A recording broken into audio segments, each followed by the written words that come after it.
My heart is pure deception. As we know, the main aim of the devil and his followers is to lead the people into the dead ends. Day and night, month after month, year after year, they strive tirelessly for this purpose. Today, mankind tends to fall for the devil's deceptions because they appeal to the go.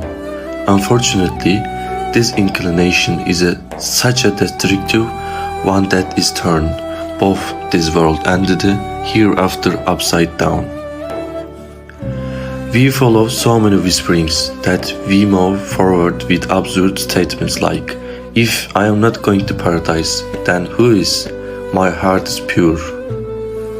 We must not forget, this path is dead end.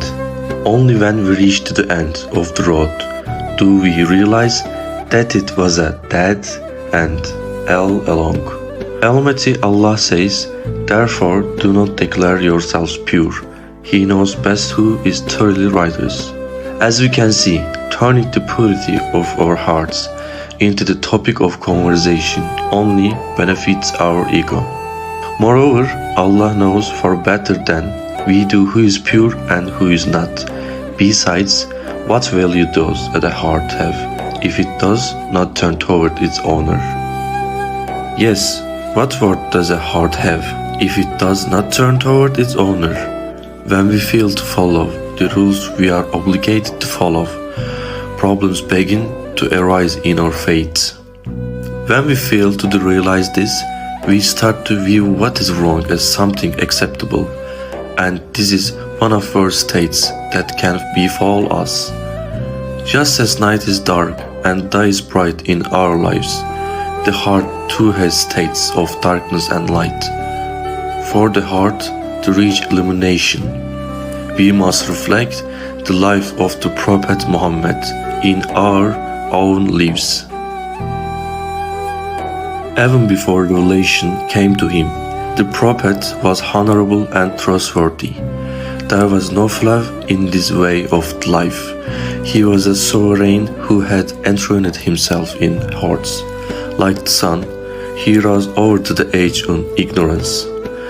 Without binding our hearts to the exalted sovereign, we cannot claim purity. Sometimes, the body becomes accustomed to foul smell that it starts to feel ordinary. Over time, this ordinariness even begins to prize it. Claiming purity of the heart without turning towards the path of truth is exactly like this. With tons of filth in our hearts, we continue to prize ourselves. This state stems partly from the ego, partly from the devil, and largely from the arrogance with our own selves.